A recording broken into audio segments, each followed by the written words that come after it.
Hello बच्चों, welcome to silicon classes again. आज के क्लास में हमारा टॉपिक होगा वांट ऑफ फैक्टर। तो कॉपी किताब निकाल लो और पेन भी निकाल लो और लिखना पढ़ना स्टार्ट करो।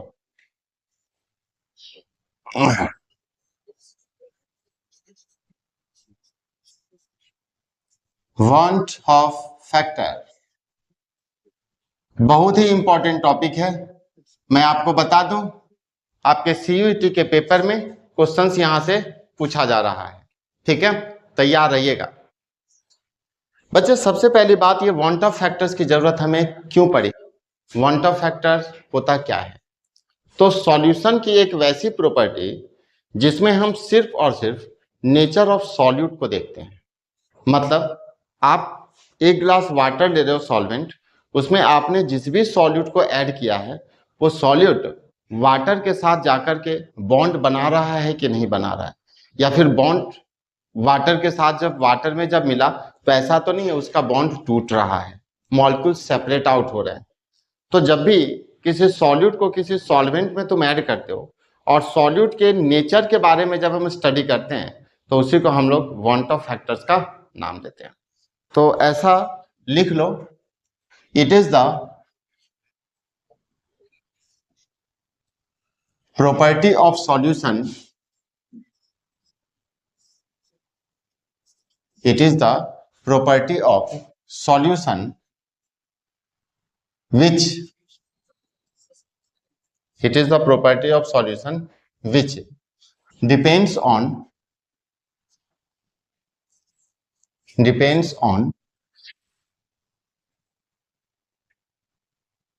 the nature of solute,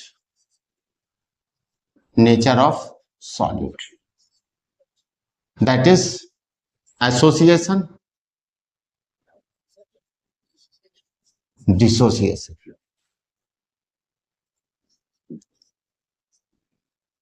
ठीक है, तो वांट ऑफ फैक्टर्स का मतलब है ये सॉल्यूशन की एक वैसी प्रॉपर्टी है जो डिपेंड करता है नेचर ऑफ सॉल्यूट की।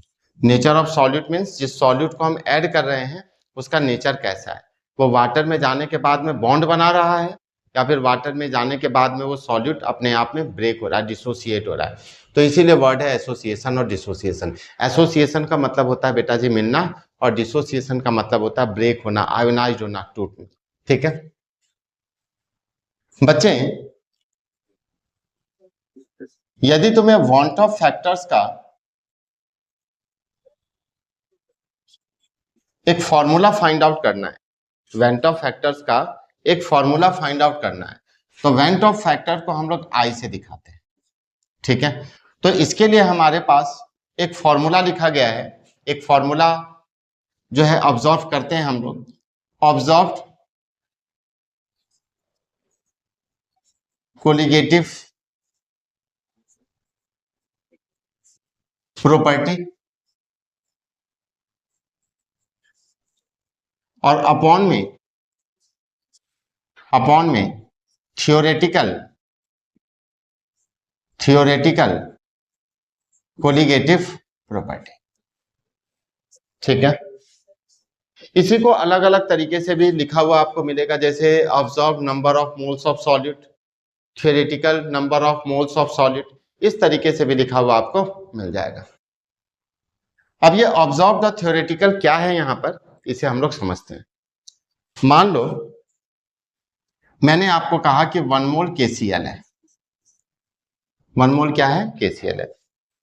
तो आप क्या ऑब्जर्व कर रहे हो कि यहां पर KCl लिखा हुआ है या फिर NaCl लिखा हुआ है, तो भाई ये 1 मोल है हमारे पास। मैंने आपसे पूछा कितना मोल है, आप बोल दोगे 1 mole, that is observed colligative property.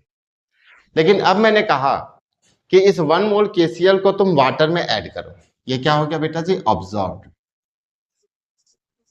अब मैंने कहा कि तुम इसे वाटर में ऐड कर दो, तो ऑब्वियस सी बात है कि जब तुम इसे वाटर में ऐड करोगे NaCl को, तो ये किस में ब्रेक हो जाएगा, Na+ और Cl-।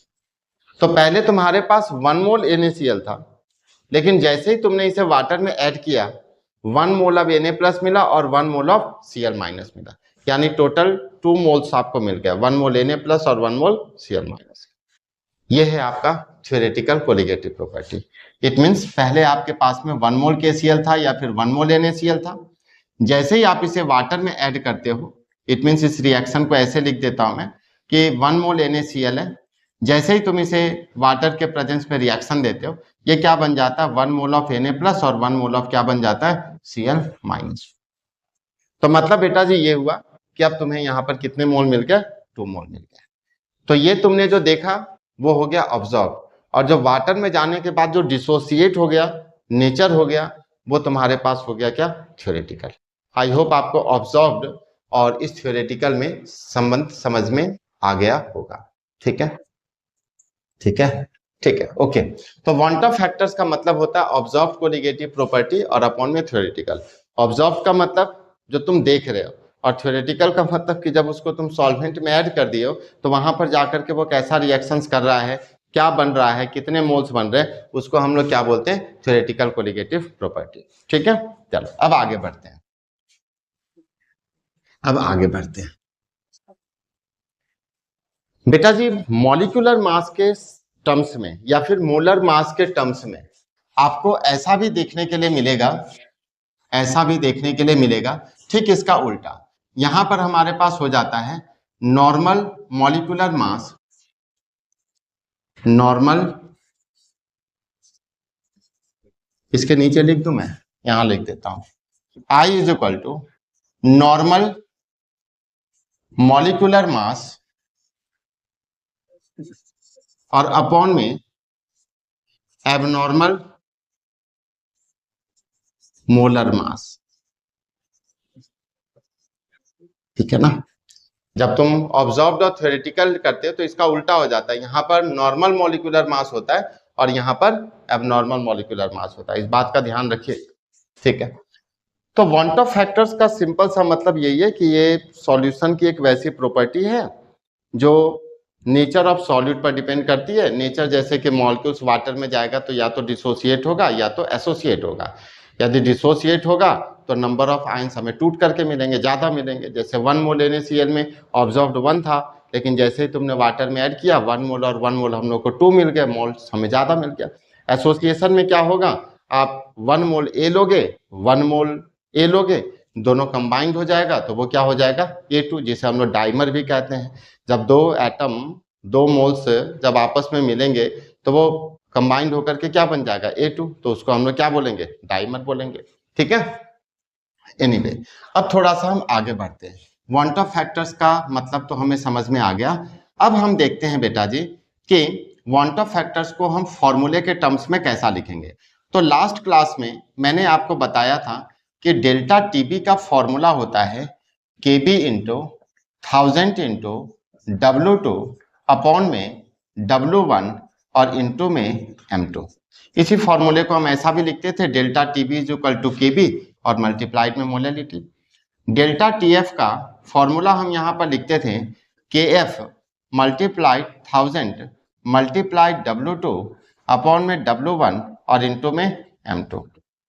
पाई का फॉर्मूला बेटा जी होता था CRT और relative lowering of vapour pressure P0 minus PS upon में P0 और is equal to N2 upon में N1।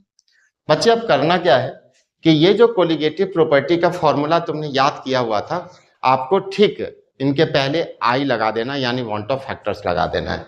तो मैंने यहाँ पर आई लगा दिया, यहाँ पर भी आई लगा दिया, यहाँ पर भी आई लगा दिया और यहाँ पर भी मैंने आई लगा दिया। इसका मतलब हो गया ये मोल्स ऑफ सॉल्यूट के साथ ही रहेगा, इसके साथ नहीं रहेगा। तो इस तरीके से तुम वांट ऑफ फैक्टर्स के फॉर्मूले को लिख लिए।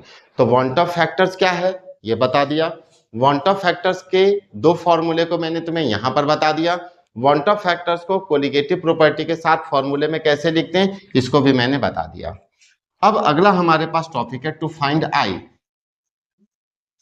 टू फाइंड आई, हम आई की वैल्यू को कैसे फाइंड आउट करेंगे।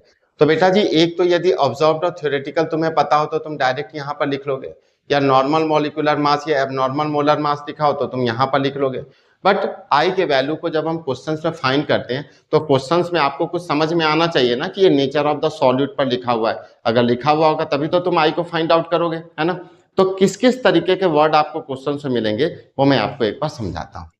To find I. Suppose that आप कुछ क्वेश्चंस बना रहे हो, है ना, उस क्वेश्चंस में W2 दिया हुआ है, W1 दिया हुआ है, M2 दिया हुआ है, KB की वैल्यू दी हुई है और डेल्टा TB फाइंड आउट करना है।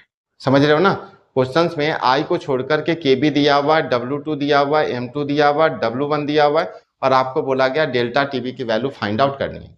लेकिन उस क्वेश्चन में ना ब्रैकेट में लिख दिया है I is equal to this one, I is equal to this one, यानी 2.42, 3.42 I की वैल्यू कुछ ऐसे लिख दिया।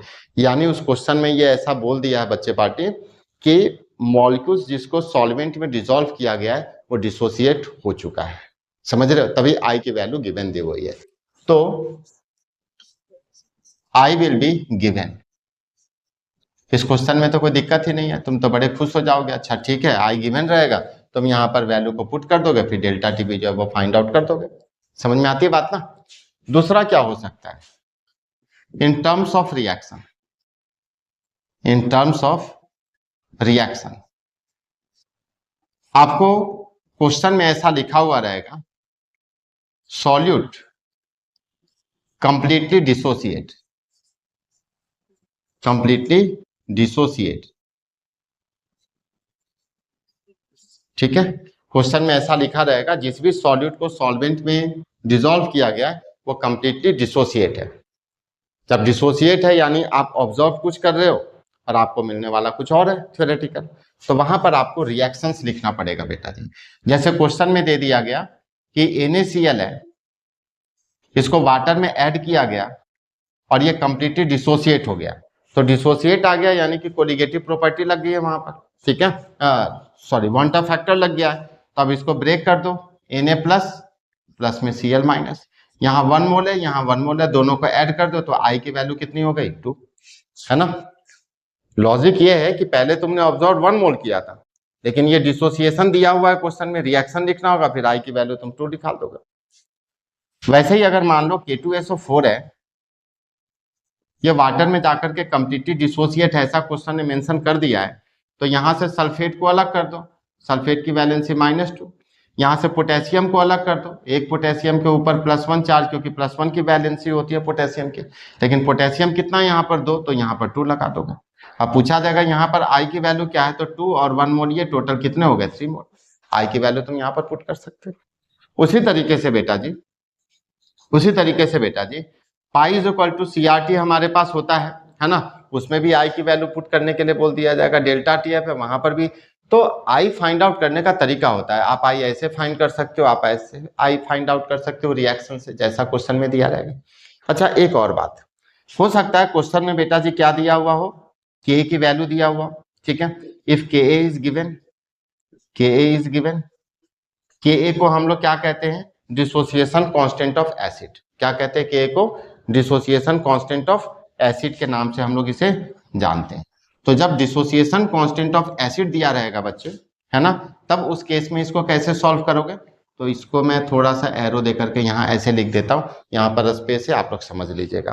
तो यदि क्वेश्चन में Ka की वैल्यू दी हुई रहेगी, यानी डिसोसिएशन कांस्टेंट की वैल्यू यदि दी हुई रहेगी, तो आप किस तरीके से फाइंड कर सकते हो। तो देखो Ka is equal to C alpha square होता है, K is equal to C alpha square होता है, या फिर आप इसको रहने दो, आप सिंपली ये देखो alpha is equal to root under K upon में C। चूंकि क्वेश्चन में K की वैल्यू दी हुई है, तो आप यहां से क्या फाइंड कर लोगे, alpha, alpha is equal to root under K upon में C ले लेना। ठीक है, जब अल्फा की वैल्यू आ जाए तो I इज इक्वल टू आप क्या कर लोगे 1 प्लस अल्फा। अब तुम पूछोगे कि सर ये अल्फा का क्या मतलब है, तो बेटा जी अल्फा को हम लोग क्या नाम देते हैं, degree of dissociation, degree of dissociation. फिर तुमसे पूछा जाएगा ये Ka क्या है, तो Ka को बेटा जी हम लोग क्या कहते हैं, dissociation constant of acid, dissociation constant of acid.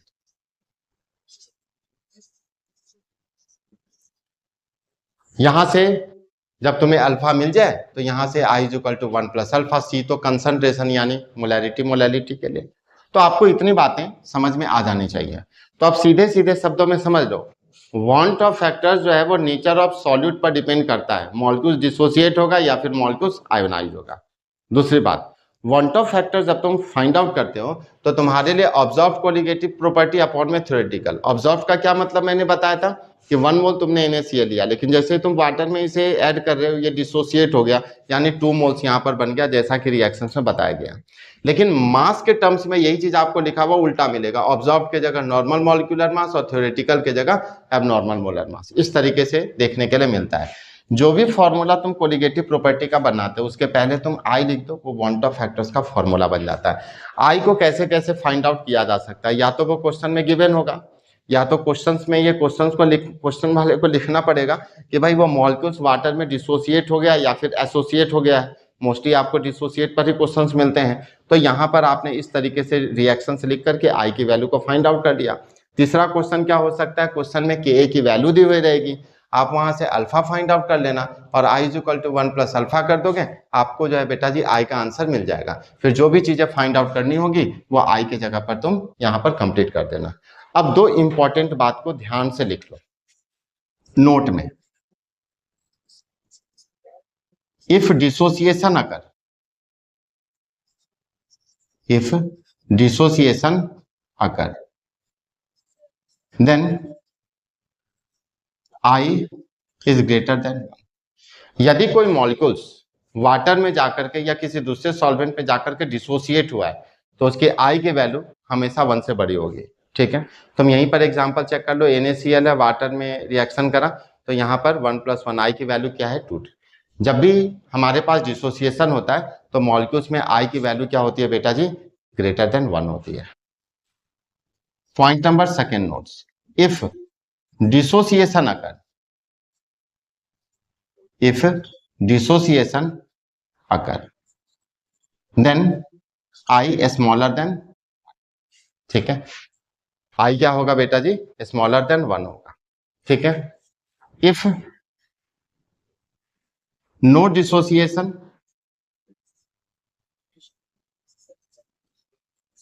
Association, यदि ना तो कोई डिसोसिएशन होता है और ना ही कोई एसोसिएशन होता है तो वहां पर आई की वैल्यू इज इक्वल टू 1 पाई जाएगी। ये एक इंपॉर्टेंट नोट्स है जो आपके मल्टीपल चॉइस क्वेश्चंस में आने की पूरी पॉसिबिलिटीज रखते हैं। सीयूईटी का एग्जाम है, मुझे ऐसा लग रहा है कि ये क्वेश्चंस आपके पेपर में आना चाहिए, तो इस तरह के क्वेश्चंस को आप तैयार करके रखेंगे। वांट ऑफ फैक्टर्स में बेटा जी इतना ही, मिलते हैं अगली क्लास में, तो आज इतना ही रखते हैं। Thank you so much.